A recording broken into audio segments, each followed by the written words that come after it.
예수님 안에서 좋은 일이 있습니다. 예수님 안에서 좋은 일이 있습니다. 아멘. 할렐루야. 아멘. 앞에 있는 우리 구호 세 번 같이 선포합니다. 나는 하늘의 복 땅의 복을 받았습니다. 나는 하늘의 복 땅의 복을 받았습니다. 나는 하늘의 복 땅의 복을 받았습니다. 아멘.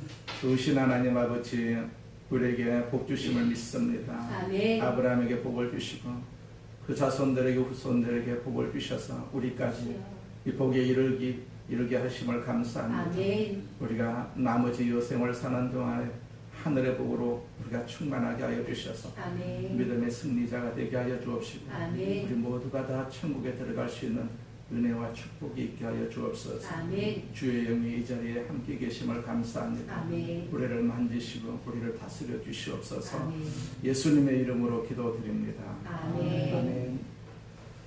상 주시는 하나님이라는 제목으로 같이 은혜를 나누고자 합니다.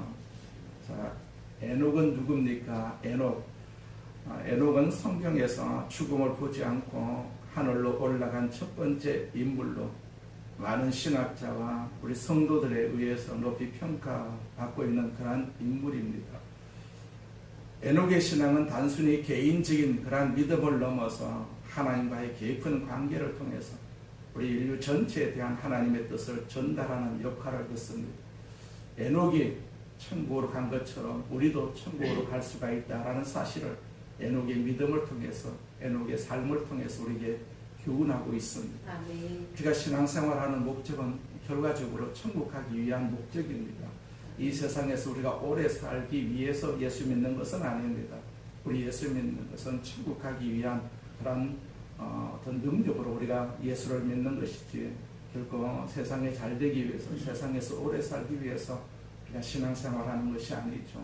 우리 모두는 다 예수를 잘 믿어서 세상을 잘 살아서가 아니라 예수를 잘 믿어서 우리 모두가 다 천국 가야 될 줄로 믿습니다. 아멘. 자, 이런 에녹의 삶은 우리에게 하나님과 바른 관계를 교훈하고 있어요. 그리고 에녹이 하나님과 동행했다는 사실을 통해 가지고 믿음의 한 사람이 하나님과 동행했다는 참 의미는 무엇인가를 가르치고 있어요. 우리가 노아를 통해서 얻는 최선의 교훈은 증거였어요. 증거. 노아는 하나님께 바른 응답의 본을 보여주셨어요. 창세기 6장 22절에 보니까 노아는 하나님께 명하시는 것을 그대로 다하였다. 그렇게 노아를 평가하고 있습니다. 우리 성도들에게 반드시 있어야 할 세 가지 덕목이 있는데 그것이 바로 예배와 동행과 그리고 증거, 이 세 가지라고 할 수가 있습니다. 이것이 우리 예수 믿는 사람들의 삶에 반드시 있어야 할 덕목입니다. 예배와 동행 그리고 증거의 역할적인 그런 어떤 관계를 우리가 한번 잘 생각해 보세요. 우리가 하나님과 바른 관계가 없이는 바른 교제도 불가능합니다. 하나님과 관계를 잘 맺어야만이 우리가 하나님과 교제가 가능하다는 얘기죠. 우리는 예배를 통해서 하나님과 바른 관계를 배웁니다. 창세기 6장 9절에도 보면 노아는 의로운 사람이었다. 그렇게 말씀하고 있죠. 그 시대의 사람들 가운데서 흠잡을 데 없는 사람이었다. 그는 하나님과 함께 걸었다. 그렇게 노아를 평가하고 있습니다. 나아가서 이 바른 관계를 통해서 우리는 하나님과 동행하는 삶을 살아야 됩니다. 하나님과 함께 걸었다. 이 동행하는 것입니다. 우리가 주일날 드리는 우리의 예배도 여기에 의미가 있는 것입니다. 여기에 의미가 있어요. 우리는 예배를 통해서 선포되는 메시지와 서로의 교제를 통해서 가장 중요한 하나님과의 관계를 배웁니다. 또한 이 교제 없이는요, 증거가 이루어지지 않습니다. 하나님과 지속적이고 신실한 교제가 없는 사람은 하나님을 증거할 수가 없지 않겠어요?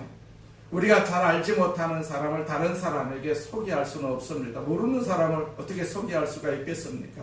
즉 하나님과 교제함으로써 우리는 하나님을 알게 됩니다. 그리고 우리가 체험한 그리스도를 증거할 수가 있습니다. 에녹은 바로 예배와 동행 그리고 증거를 보여준 우리 예수 믿는 사람들의 모본이 되는 그러한 인물이었다라는 사실을 우리는 잘 알고 있어요. 그래서 우리가 에녹을 본받아야 되지 않겠어요? 에녹을 본받아야만이 우리도 천국을 갈 수가 있다라는 사실이죠. 첫째, 에녹의 믿음의 근거가 무엇입니까? 그 5절 말씀에 보니까 믿음으로 에녹은 죽음을 보지 않고 옮겨졌으니 그렇게 기록을 하고 있어요. 에녹의 삶과 죽음을 놓고 하나님이 에녹에게 계시하신 말씀이 있었어요. 믿음은 언제나 객관적인 근거를 필요로 합니다. 그리고 그 근거는 언제나 하나님이 계시하시는 말씀입니다. 말씀. 믿음은 들음에서 난다고 말씀하셨어요. 들음은 하나님의 말씀으로 말미암았기 때문입니다. 믿음은 하나님 말씀에서부터 출발합니다. 하나님 말씀이 없으면 우리가 믿음을 출발시킬 수가 없습니다. 그래서 유다서 14장 유다서 14절과 15절에 보면 에녹이 받은 계시의 말씀을 여기에 충분히 우리가 이해할 수가 있어요. 거기에 말씀에 보면 세 번역으로 제가 읽어드리면은 이런 사람들을 두고 아담의 7대 손 에녹은 이렇게 예언하였습니다. 보아라, 주님께서 수만 명이나 되는 거룩한 천사들을 거느리고 오셨으니 모든 사람을 심판하시고 모든 불경건한 자들이 저지른 온갖 불경건한 행실과 또 불경건한 죄인들이 주님을 거슬러서 말한 모든 거친 말을 들추어내어서 그들을 단죄하시려는 것이다. 그렇게 기록을 하고 있습니다. 불경건한 자들을 심판하신다. 바로 이것이 바로 에녹이 받은 예언입니다. 여기서 보는 것처럼 에녹은 예언자였어요. 예언자. 예언자의 기능은 하나님으로부터 말씀을 받아서 사람들에게 전달하는 기능이죠. 전달하는 사람입니다. 예언자는 받지 않은 말씀을 전할 수가 없습니다. 에녹은 하나님 말씀하시는 가운데 주께서 임하시는 것을 보았어요. 보아라, 주님께서 수만 명이나 되는 거룩한 천사들을 거느리고 오셨다. 거룩한 천사들과 함께 오셨습니다. 그것을 에녹이 보았습니다. 그리고 그 주님은 그 시대에 임하셔서 무사람을 심판하셨다라고 기록을 하고 있어요. 무엇을 심판하셨을까요? 하나님의 심판의 가장 강렬한 대상에는 두 가지가 있어요. 그것이 바로 행실과 말이다라고 유다서 기자는 말씀하고 있습니다. 많은 사람들이 마음에 가득한 것을 입으로 토합니다. 언어는 곧 그 사람의 행실입니다. 행실. 에녹은 그 시대 사람들의 불경건한 행실과 거친 언어를 통해서 심판을 볼 수가 있었어요. 하나님은 이 에녹에게 그 시대를 향한 심판의 메시지를 주셨어요. 에녹은 그 말씀을 믿고 선포했습니다. 만약에 설교자가 자기가 믿지 않는 말씀을 전한다면 얼마나 무력하겠습니까? 누구나 믿지 않는 말씀을 증거할 수는 없어요. 에녹은 하나님의 말씀을 믿었기 때문에 심판에 대해서 선포했습니다. 이를 통해서 에녹의 삶은 하나님과 동행하는 그러한 자리로 들어간 것 아니겠습니까? 그러니까 현대인들의 심각한 부도덕 속에 빠지는 이유를 현대 신학자 라인홀드 니버 박사는 이렇게 말을 합니다. 그것은 한마디로 현대인들이 하나님의 심판을 믿지 않기 때문이다. 그렇게 진단을 하고 있어요. 오늘 저와 여러분의 삶에 하나님의 심판이 찾아온다면 지금 우리의 모습이 어떠해야 되겠습니까? 아마 사람들은 저마다의 그런 삶을 하나님 앞에 드러내놓고 새롭게 하는 작업에 들어갈 수밖에 없지 않겠어요? 심판은 인간의 삶을 새롭게 창조하는 빛입니다. 참으로 우리가 심판을 믿는다면 변화되지 않을 수가 없습니다. 그 심판에 우리가 대비하지 않을 수가 없지요. 뉴베라라고 하는 성서학자는 에녹의 아들 무두셀라의 이름과 관련해가지고 하나님이 에녹에게 주셨던 심판의 메시지를 새로운 의미로 통찰을 했어요. 무두셀라라는 말의 뜻을 문자적으로 해석을 하면요, 창을 던지는 사람이라는 뜻을 가지고 있어요. 우리가 부족과 부족 사이에 전투가 벌어지게 되면 한 부족을 점령하기 위해서는 제일 문제되는 것이 그 부족 입구에서 그 마을을 지키는 무두셀라, 즉 창을 잘 던지는 사람이었어요. 그러므로 다른 부족 사람들은요, 저 창을 잘 던지는 저 사람은 없다면 저 부족을 우리가 점령할 수가 있다. 그런 생각을 가지고 있었다는 얘기죠. 이런 관념에서 우리가 구현되어서 무두셀라라는 이름에는 언제나 이런 의미가 따라다녔다라고 우리가 알고 있지 않겠어요? 그가 죽으면 심판이 온다. 그가 죽으면 심판이 온다. 어느 날 하나님이 에녹을 불렀어요. 에녹아, 예, 하나님, 제가 여기 있습니다. 이 세상이 네가 보기에도 아주 악하여졌지. 예, 그렇습니다. 하나님께서 말씀하십니다. 나 거룩한 하나님은 이 세상을 심판할 수밖에 없다. 그러므로 이 세상에 심판이 임했다는 사인을 주마. 너에게 아들이 태어날 것인데 그 이름을 무두셀라라고 이름을 짓거라. 그가 죽으면 심판이 올 것이다. 하나님 말씀대로 아들이 태어나자 에녹은 그의 이름을 무두셀라라고 이름을 지었어요. 그리고 에녹이 무드셀라를 바라볼 때마다 언제나 하나님의 심판을 아마 기억했을 것 아니겠어요. 에녹에게 있어서 그 아들 무드셀라는 말씀의 증거였어요. 말씀의 증거. 에녹은 아들을 볼 때마다 하나님의 심판을 기억했을 것 아니겠습니까? 창세기 5장 22절에 보면 에녹은 65세에 무드셀라를 낳았고 무드셀라를 낳은 후 300년을 하나님과 동행하며 자녀를 낳았으며 그렇게 기록을 하고 있어요. 자, 그 시기를 우리가 주목해 볼 필요가 있지 않겠어요? 무드셀라를 낳기 전에는 하나님과 동행했다는 말이 없습니다. 무드셀라를 낳고 난 후에 300년을 하나님과 동행했다라고 말씀하고 있어요. 에녹이 무드셀라를 낳고 하나님과 동행했습니다. 다시 말하면 그 아들 무드셀라를 통해서 들려온 하나님의 심판에 관한 엄숙한 진리를 깨우치자마자 에녹은 즉시로 하나님과 동행하는 삶으로 그 삶 속에 들어갔습니다. 하나님이 우리를 심판하신다. 우리의 삶은 하나님 앞에서 반드시 심판될 것이다. 이 심판의 교훈에 부딪히자 에녹은 즉시로 자신의 삶을 고칩니다. 하나님과 올바른 교제를 맺는 새로운 삶을 시작을 했던 것이죠. 그때부터 에녹은요, 하나님과 아름다운 교제의 삶을 살았어요. 내 아들이면 죽으면, 내 아들이 죽으면 심판이 온다고 했는데 과연 하나님이 그렇게 하실 것인가 라는 생각도 아마 들었을 것 아니겠어요. 창세기 5장 25절에 보면 무드셀라는 187세에 라멕을 낳았다라고 기록을 하고 있고, 또 창세기 5장 28절에 가서는 라멕은 182세에 노아를 낳았다 그렇게 기록하고 있습니다. 그러므로 노아는 무드셀라의 손자입니다. 손자. 노아가 태어날 때 무드셀라의 나이가 몇 살이었어요? 그것은 무드셀라 나이에 라멕의 나이를 더하면 알 수가 있어요. 무드셀라 나이가 187세, 또 라멕의 나이가 182세, 더하면은 369세입니다. 노아가 태어날 때 노아의 할아버지 무드셀라 나이가 369세였어요. 369세. 자, 창세기 7장 11절에 보면 노아 600세 되던 해 2월 곧 그달 17일이라 그날에 큰 기쁨과 샘들이 터지며 하늘의 창들이 열려서 40주야를 비가 땅에 쏟아졌더라 그렇게 기록을 하고 있어요. 그러니까 노아가 600세 되던 해였고 무드셀라 나이가 그러니까 969세였어요. 969세. 자, 그러므로 노아 홍수 심판은 무드셀라가 969세인 그의 마지막 인생의 해에 있었던 사건입니다. 무드셀라가 죽자마자 심판이 임했습니다. 홍수 심판이었어요. 하나님은 약속의 말씀을 지켰습니다. 성경은 약속입니다. 약속. 그 약속을 계속해서 이루어온 것을 우리는 알고 있지 않겠어요? 이루어지지 않는 약속이 바로 요한계시록 그 말씀입니다. 그 말씀이 곧 이루어질 것입니다. 하나님은 에녹에게 심판의 메시지를 주셨어요. 에녹은 이 말씀을 믿었습니다. 믿음으로 이 심판의 메시지를 전했어요. 그리고 이 심판의 메시지를 받은 후에 주와 동행하는 생활을 했던 것이죠. 이러한 에녹의 삶의 근거, 즉 믿음의 근거가 어디에 있었습니까? 그는 하나님이 말씀하신 그 말씀을 믿었어요. 말씀을 믿었습니다. 믿음은요, 말씀을 믿음으로부터 시작이 되지 않겠어요? 이 성경 66권 이 말씀이 우리에게 주신 믿음의 근거입니다. 이 말씀을 우리가 믿어야만이 믿음이 성장할 수가 있는 것이죠. 자, 에녹 당시에 도덕적인 부조리와 그 불의가 아무 제한 없이 성행하던 그 시대로 많은 사람들이 이 심판의 교훈을 취하지 않았어요. 우리가 창세기 6장 11절에 보면 당시의 땅은 이러했다라고 기록을 하고 있어요.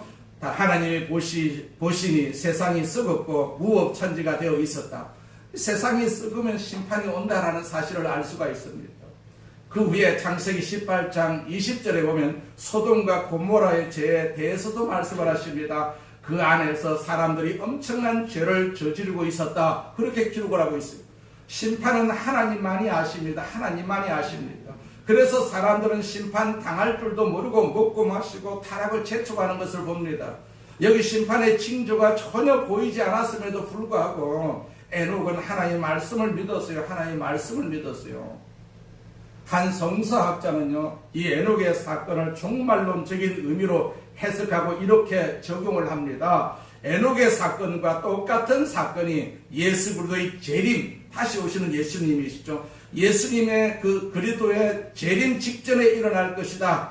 오늘 이 세상은 부조리하다, 부도덕이 팽창하다, 하나님의 심판이 임박할 것이 눈에 보인다. 이렇게 해석을 하고 있어요. 이 해석을 우리가 인정할 수가 있습니까? 하나님의 말씀은 주께서 곧 오신다고 선언을 하셨어요. 그런데 주께서 이 세상을 심판하시기 전에 하나님을 사랑하는 자들을 주께로 끌어올리실 것이라고 성경은 또 약속을 하고 있어요.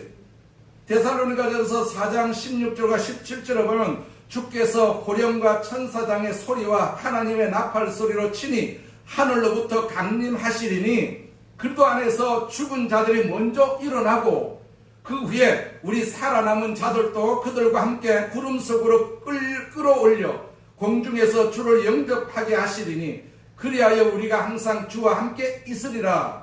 자, 마지막 심판 직전에 그리스도인들을 휴거시킨다라는 말씀이거든요. 휴거시킨다. 우리가 이 말씀을 믿고 또 만일 주님께서 우리 세대에 오신다면 우리도 에녹처럼 죽음을 맛보지 않고 주께로 이끌림을 받는 유일한 세대가 될 것입니다. 만일 그렇게 주님을 만날 수만 있다면 얼마나 멋지고 얼마나 영광이겠습니까? 자, 성경은요 임박한 종말과 심판을 말씀하고 있어요. 이 심판의 메시지를 우리가 믿어야 되지 않겠어요? 말씀이니까, 하나님의 말씀이니까, 하나님의 말씀은 1.1획도 틀림이 없다라는 그러한 사실을 우리가 알고 있기 때문에, 그리고 우리를 위해서 다시 오실 영광의 주님을 우리가 바라보고 신앙생활하는 것입니다. 아멘. 에녹의 믿음의 근거는 주께서 계시하신 그 말씀이었어요. 그 말씀. 자, 하나님의 말씀을 우리가 믿어야 됩니다. 하나님의 말씀을 믿어야 됩니다. 하나님 말씀은 진짜입니다. 하나님 말씀은 진짜입니다. 세상에는 가짜가 많아요. 가짜가 판을 치는 세상입니다. 물건도 이렇게 가짜가 많지 않겠어요? 베트남에 요즘에 가짜 물건이 너무나도 많아가지고 그걸 단속하느라고 계속해서 그렇게 단속을 하고 있어요. 단속을 하고 있습니다. 그러니까 우리가 베트남에 가서 가짜를 사려고 해도 살 수가 없단 말입니다. 사람도 가짜가 많아요. 사람도 가짜가 많습니다. 거짓말하는 사람은 다 가짜이지 않겠어요? 가짜가. 진짜가 아닙니다. 가짜입니다. 하나님만을 믿어야 합니다. 하나님만이 진짜거든요. 하나님만을 우리가 믿어야만이 우리가 진짜 삶이라고 볼 수가 있습니다. 그러니까 지금 이스라엘과 이란의 전쟁도 이제 뭐 그쳤지만 어쩌면 하나의 종말의 징조일 수도 있지 않겠어요. 훗날 이란이, 즉 바사가, 이란이 옛날에 바사였어요. 연합군을 형성해가지고 이스라엘을 침공한다는 예언이 성경에 쭉 기록이 되어 있어요. 지금 이란이 진 것 같아도 미국에 의해서 졌지만은, 그러나 이란이 계속해서 이제 군사적인 그런 어떤 도모를 할 것 아니겠습니까? 주변에 그런 이슬람 국가들을 다 이렇게 형성을 해가지고 이스라엘을 치려고 만반의 준비를 아마 다 할 것입니다. 자, 그 예언이 성경에 기록되어 있는 예언이거든요. 소위 고가 마곡, 그런 연합군과 이스라엘과의 전쟁이라는 얘기죠. 그 마지막 전쟁이. 가까운 미래, 러시아가 이란, 리비아, 트리키에 등 이스라엘을 증오하는 이슬람 국가들과 연합해가지고 이스라엘을 침공하는 그 아마겟돈 전쟁, 즉 선과 악의 전쟁이 터진다라고 예언을 하고 있어요. 그때는 미국과 서유럽은요 군사 개입을 꺼리고 경제 제재 등 외교적인 조치만 취합니다. 지금은 미국이 직접 전쟁에 참여해가지고 이란을 이렇게 무력하게 만들었지만, 그때는 군사 개입을 하지 않는다는 얘기입니다. 군사 개입을 하지 않는다. 그렇게 되면 어떻게 됩니까? 이스라엘만 고군 분투하다가 그 결말은 하늘에서 불이 내리는 전면 핵 전쟁으로 끝날 것이다 라고 그렇게 해석을 하고 있어요. 그때가 지구의 종말이죠. 그때가 지구의 종말입니다. 종말은 반드시 있다라는 사실입니다. 에녹처럼 우리가 믿음으로 살아야 됩니다. 종말이 반드시 있고, 이스라엘과 이란과 그 이란 연합군과의 전쟁이 반드시 다음에 또 있을 것이다. 그때는 진짜 전쟁이 일어날 수밖에 없고, 그때는 이제 이스라엘이 힘을 잃었기 때문에 결과적으로 예수님이 다시 재림하시는 때다라는 사실을 우리가 항상 기억하면서 세상을 살아갈 필요가 있습니다. 둘째로 에녹의 믿음의 내용이 무엇입니까? 5절을 보니까 하나님이 그를 옮기심으로 그랬어요. 믿음의 내용이라는 것은 에녹이 믿음을 통해서 가져온 생활이거든요. 에녹은 말씀을 통해서 하나님과 새로운 관계를 설정을 했습니다. 그 후 그는요, 하나님을 기쁘시게 하는 자라고 하는 증거를 받는 삶을 살았어요. 그러면 어떻게 에녹이 하나님을 기쁘시게 하는 자라는 증거를 얻었을까요? 에녹의 삶의 내용은 창세기 5장에서 우리가 잘 알 수가 있습니다. 에녹은 하나님과 동행하는 삶을 통해서 하나님을 기쁘시게 해드렸어요. 우리 신앙생활의 가장 중요한 사건은 하나님과의 만남과 하나님과의 동행입니다. 하나님을 만나고 하나님과 동행하는 것. 이 두 가지의 신앙의 모든 내용이 다 들어가 있거든요. 만나야만이 동행이 가능한 것 아니겠습니까? 부부가 되신 분들은 과거에 한때 사랑하는 남편을 그리고 사랑하는 아내를 만났습니다. 그리고 그 만남을 통해 가지고 평생을 함께하는 동행석으로 들어간 것이죠. 그래서 부부가 된 것 아니겠습니까? 사울은요, 그리스도인을 죽이기 위해서 다메섹으로 가는 그 길에서 주의 강렬한 빛 앞에 부딪혀 가지고 쓰러졌습니다. 그리고 주님과 만났어요. 그 순간 주님을 만나는 순간이었어요. 그 만남을 통해서 사울이 바울로 변했습니다. 이렇게 변한 바울은 평생을 주님과 동행을 합니다. 평생 주님과 동행하지요. 만남을 통해서만이 동행하는 삶으로 들어가게 되는 것입니다. 우리가 빌립보서 3장 5절 이하에 보면 바울은 이런 고백을 하죠. 나는 난지 여덟에 만에 할례를 받았고 이스라엘 민족 가운데서도 베냐민 집하고 히브리 사람 가운데서도 히브리 사람이고 율법으로는 바리새파 사람이고 열성으로는 교회를 박해하는 사람이고 율법의 의로는 흠 잡힐 데가 없는 사람이었습니다. 그렇게 고백을 했어요. 그러나 나는 내게 이루었던 것은 무엇이든지 그리스도 때문에 해로운 것으로 여기게 되었습니다. 그뿐만 아닙니다. 내 주 예수 그리스도를 아는 지식이 가장 고귀하므로 나는 그 밖의 모든 것을 해로 여깁니다. 나는 그리스도 때문에 모든 것을 잃었고 그 모든 것을 온물로 여깁니다. 나는 그리스도를 얻고 그리스도 안에 있는 사람으로 인정받으려고 합니다. 그렇게 고백하는 것을 볼 수가 있어요. 자, 우리 가운데 어떤 분이 도대체 신앙생활이 무엇이냐 그렇게 물으신다면 한마디로 하나님과 동행하는 삶이다 그렇게 대답할 수가 있지 않겠어요? 이 동행, 하나님과의 동행하면은 세 가지 삶의 내용을 지니고 있어요. 첫째는요, 뜻의 조화입니다. 뜻의 조화. 뜻이 같지 않고는 동행하는 것은 불가능하지 않겠어요? 오늘날 많은 부부 사이가 깨어지는 데는 많은 원인이 있습니다. 그러나 제일 중요한 것은요, 뜻이 맞지 않기 때문에 이렇게 깨어지는 것을 볼 수가 있어요. 결국 같이 살기 위해서는 둘 중에 한 사람이 자기의 뜻을 버리고 한 사람을 따라가는 수밖에 없습니다. 그러나 그것은 최선의 동행은 아니지요. 다만 두 사람의 뜻이 아름다운 조화를 이룰 때 비로소 부부의 멋진 동행은 가능하게 되는 것 아니겠어요? 자, 동행, 그것은 뜻의 조화를 요구합니다. 우리가 아모스 선지자는 아모스 3장 3절에 이런 말을 했어요. 두 사람이 뜻이 같지 않은데 어찌 동행하겠으며 그렇게 말했어요. 우리가 하나님과 동행하는데 문제가 되는 것은 하나님이 우리의 뜻에 따라와야 할지 우리가 하나님의 뜻을 따라가야 할지 잘 모릅니다. 입으로는 주님의 뜻대로 살겠다고 하지만은 자, 사실 내심으로 내 마음으로는 주님이 내 뜻대로 살아주셨으면 하는 생각을 가지고 있어요. 우리 예수님의 기도가 생각나지 않습니까? 마태복음 26장 39절에 보면 내 아버지여 만일 할만하시거든 이 잔을 내게서 지나가게 하옵소서. 그러나 나의 원대로 마옵시고 아버지의 원대로 하옵소서. 자, 이 기도는 예수님이 이 땅에서 하나님께 드리신 최선의 기도입니다. 최선의 기도. 주님은요, 아버지 하나님의 뜻을 받아들였어요. 아버지 하나님의 뜻을 받아들였어요. 그리고 그 뜻 안에서 기뻐하면서 살았어요. 기뻐하면서 죽었어요. 이것이 예수 그리스도와 하나님과의 동행입니다. 그런데 우리의 기도는 제발 하나님 뜻대로 하지 마시고 내 뜻대로 하옵소서 할 때가 얼마나 많이 있습니까? 우리가 부흥회 때에는 감사헌금을 드리는데 소원제물이라고 해요. 소원예물이라고 해가지고 자기의 소원대로 해달라고 기도하는 경향이 있습니다. 이것이 소위 한국 교인들의 열렬한 기도였어요. 그러나 우리의 소원이 하나님의 소원으로 바뀌지 아니하면 참된 신앙생활은 불가능하다는 얘기죠. 혹 어떤 사람들은요, 하나님의 뜻이라는 컴플렉스에 사로잡혀 있습니다. 무조건 하나님의 뜻으로 해석을 하고 강요하는 것을 봅니다. 그러나 하나님의 뜻이라고 따랐다가 어려움을 겪는 일들이 얼마나 많이 있습니까? 교회를 개척하는 그러한 사람들 보면 이곳이 하나님의 뜻이다라고 개척을 합니다. 무조건 하나님의 뜻이라고 내가 보았다고. 그러니까 어쩔 수가 없이 그냥 개척을 시키죠. 그런데 얼마 안 가서 그 개척이 어려워지는 것을 볼 수가 있어요. 하나님의 뜻으로 개척을 했다면, 자기 눈에 보여주었다면, 환상으로 보았다면 반드시 그곳에서 개척을 하면 성공을 해야 될 것인데, 그렇게 말하는 사람들이 하나도 같이 이렇게 실패하는 것을 봅니다. 자, 그러나 하나님의 뜻은 좋고 아름답고 선한 것입니다. 하나님의 뜻이 얼마나 좋습니까? 우리는 우리 자신을 잘 몰라요. 또한 우리의 미래를 알지 못합니다. 다만 하나님만이 우리를 너무나도 잘 아시고, 우리가 미래를 아는 것 이상으로 하나님은 우리의 미래를 잘 아십니다. 인생에 있어서 최선의 행복은 이 하나님의 뜻을 발견하는 것입니다. 그 뜻에 우리의 삶을 드리는 것입니다. 삶을 드리는 것. 그때 우리는 참으로 기뻐하게 될 것이고, 하나님과 동행하는 삶을 살 수밖에 없지 않겠어요. 이 동행은 얼마나 아름다운 동행입니까?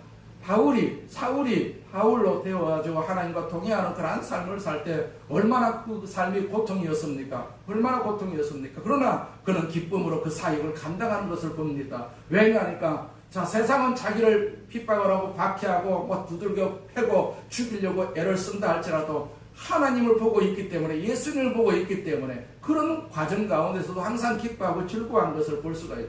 스데반이 돌에 맞아서 죽으면서도 예수님을 보고 있으니까 저 죽음 앞에서도 넉넉히 죽을 수가 있고 돌을 맞을 수가 있었던 것이죠. 동행하는 것, 우리는 하나님과 늘 동행한다라는 사실을 우리가 항상 기억을 할 필요가 있습니다. 세상과 동행하면 세상이 망할 때 다 망할 수밖에 없지 않겠어요. 그래서 하나님과 동행하면 절대로 망하지 않는다는 사실을 우리가 기억하고 하나님과 동행하시기를 바랍니다. 둘째로, 도덕적으로 일치해야 됩니다. 이 동행의 참 의미를 갖기 위해서는 도덕적 성질의 일치를 요구하고 있어요. 부부가 취미가 서로 달라도 함께 사는 것은 가능하지요. 어떤 의미에서는 조금 다른 것이 부부의 조화에도 좀 필요하다고 볼 수가 있으면 서로 배워가면서 살기 때문에. 그러나 도덕적인 관념은 결코 달라서는 안 되지 않겠어요. 남편의 부정을 용납하는 부인이 그렇게 많지 않을 것이고, 또한 아내의 부정을 용납하는 남편이 그렇게 많지 않을 것입니다. 도덕적인 부조화는 모든 것의 끝장입니다. 그 순간 남편과 아내 사이 교제는 단절이 됩니다. 하나님은 어떤 분이십니까? 하나님은 자신의 속성을 말씀을 하실 때 거룩함을 제일 강조를 하십니다. 자, 성경을 레위기 19장 2절에 보면, 너는 이스라엘 자손의 온 회중에게 말하여 이르라. 너희는 거룩하라. 이는 나 여호와 너희 하나님의 거룩함이니라. 그렇게 말씀을 하셨어요. 죄가 있는 곳에서 하나님과 우리 사이의 교제는 끊어집니다. 빛과 어둠이 공존할 수가 없기 때문이죠. 하나님과의 교제를 원하고 또 하나님과 동행하시기를 원한다면 우리가 죄를 자꾸 포기를 해야 되죠. 죄를 포기해야 됩니다.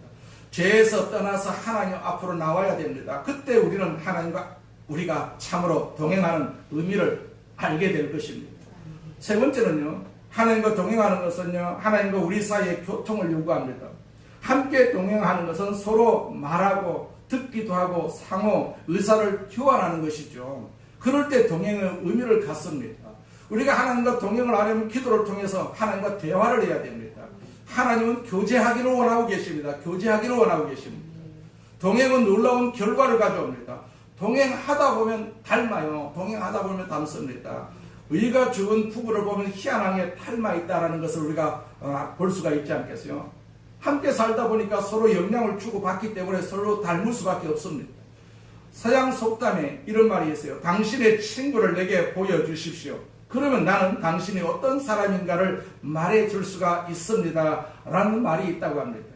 우리가 주님과 교제하고 주님의 뜻을 받아들이고 동행할 때 가져오는 결과는 주님을 닮는 것입니다. 주님을 닮는 것. 이것이 동행의 내용입니다. 우리 모두가 다 주님을 닮아야 돼요. 세상을 닮는 것이 아니라 주님을 닮아가면서 우리가 세상을 살아야 되죠. 날마다 주님과 동행하던 에녹은 주님의 메시지를 들었어요. 에녹아, 오늘은 먼 길을 가야 한다. 준비를 잘하고 나오느라. 그리고 주님은 에녹을 하늘나라로 데리고 가셨어요. 이것은 한 성도의 삶의 이야기입니다. 우리도 에녹처럼 말씀과 기도로 주님과 교제하면서 동행할 때 주님의 마지막 음성을 듣게 될 것 아니겠습니까? 사랑하는 아들아, 이제 가자. 사랑하는 딸아, 이제 가자. 자, 본문에서 히브리서 기자는 에녹이 하늘로 옮기기 전에 하나님을 기쁘시게 하는 자라는 증거를 얻었다라고 말을 하고 있어요. 믿음의 삶이 풍성할 때 그 마지막 순간은 더욱더 아름다울 수가 있습니다. 믿음으로 산 사람만이 믿음으로 죽을 수가 있습니다. 우리가 전도를 하다 보면 이런 말을 하는 사람들이 있습니다. 나는 죽기 직전에 믿겠습니다. 그렇게 말하는 사람이 있어요. 세상의 재미 다 보고 죽을 때 예수 믿겠다는 것이죠. 그러나 그런 일이 마음대로 되지를 않습니다. 마음대로 되지를 않습니다. 믿음으로 살지 않고 믿음으로 죽는 것은 불가능합니다. 기도하지 않던 사람이 갑자기 기도하려고 그러면 안 되는 것과 똑같습니다. 죽음에 대한 하나님의 계획은 사람마다 다를 수가 있습니다. 다 다릅니다. 그런 면에서 우리는 주님의 주관을 제한해서는 안 되지요. 에녹처럼 기적적인 옮김을 통해서 하늘나라로 올라가는 사람이 있는가 하면 또 아벨처럼 비극적인 돌발 사고로 이 세상을 떠나는 사람도 있지 않겠어요? 사람마다 운명의 모습은 다 다릅니다. 그러나 모든 성도들의 죽음은 시간에서 그 영원 속으로 옮기는 하나의 어떤 죽음이 다리에 불과합니다. 천국으로 가는 다리입니다. 죽음이 있어야만이 우리가 천국을 갈 수가 있어요. 요단강을 건너야만이 이스라엘 백성들이 가나안 땅에 들어가듯이 반드시 죽음의 다리를 건너야만이 우리가 천국에 들어갈 수가 있습니다. 죽음의 모습을 문제 삼을 필요가 없습니다. 그것은 우리를 옮기는 하나의 어떤 하나님의 섭리일 뿐입니다. 어떻게 죽든지 죽음은요 하늘나라로 올라가는 그런 다리입니다. 다리. 하나님 모든 성도의 죽음을 영광이다 그렇게 선포하십니다. 영광이다. 에녹처럼 우리가 갈 수도 있고 바벨처럼 우리가 억울하게 그렇게 갈 수도 있습니다. 그리고 노아처럼 아주 평범한 자연사도 가능합니다. 중요한 것은 믿음으로 가는 일입니다. 믿음으로 가는 일. 믿음으로 하나님과 동행한 사람만이 믿음으로 인생의 마지막을 완성시킬 수가 있습니다. 에녹의 믿음은 증거가 있었어요. 그 증거는 하나님을 기쁘시게 하는 자라는 증거입니다. 자, 이것이 귀한 증거지요. 귀한 증거입니다. 과거나 현재나 우리 문화 속에는 하나님을 기쁘시게 하는 자라는 그런 표창은 없어요. 표창은 없습니다. 앞으로도 아마 그런 표창은 없을 것입니다. 그러나 부모님을 기쁘시게 하는 자, 그는 효자라고 표창을 합니다. 남편을 기쁘시게 하는 자, 열렬하고 표창을 합니다. 임금님을 기쁘시게 하는 자, 그는 충신이라고 표창을 합니다. 그러나 이런 세상에서 세상적인 그런 표창이 따를 수 없는 영광스러운 성도의 표창이 있습니다. 행복이 있습니다. 하나님을 기쁘시게 하는 자, 이것은 하늘의 상급입니다. 하늘의 표창입니다. 오늘 여러분의 삶을 주님께서 보실 때 하나님을 기쁘시게 하는 자요라고 말할 수가 있습니까? 여러분을 아는 이웃들이 저 사람은 정말로 하나님을 아는 자라고 말해주고 있습니까? 우리의 여비에 이런 글자가 쓰여지기에 부끄럽지 않을 수가 있을까요? 여기 하나님을 기쁘시게 하는 사람이 잠들다. 자, 누가 하나님을 기쁘시게 합니까? 믿음이 있어야 됩니다. 믿음이 있어야 됩니다. 하나님을 믿는 마음, 하나님의 존재를 신뢰하고 복종하는 것이죠. 믿음으로 노아는 방주를 준비했어요. 천국에 가는 것도 믿음입니다. 믿음으로 가는 나라가 천국이거든요. 천국입니다. 히브리서 11장 1절은 이렇게 시작하지 않겠어요? 세 번역으로 읽으면 이렇습니다.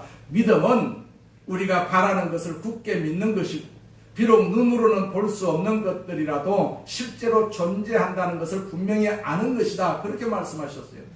그래서 히브리서 11장 4절에 보면 가인과 아벨을 서로 대조를 시킵니다. 가인과 아벨 두 사람이 다 하나님께 제물을 바쳤습니다. 그러나 아벨은 믿음으로 바쳤기 때문에 가인보다 더 나은 제사를 바쳤습니다. 하나님께서는 아벨이 바친 것을 보고 기뻐하셨습니다. 그리고 그의 믿음을 보시고 그를 의로운 사람이라고 칭찬하셨습니다. 아벨은 죽었습니다. 그러나 그는 아직도 그의 믿음을 통해서 말하고 있습니다. 그렇게 기록을 하고 있어요.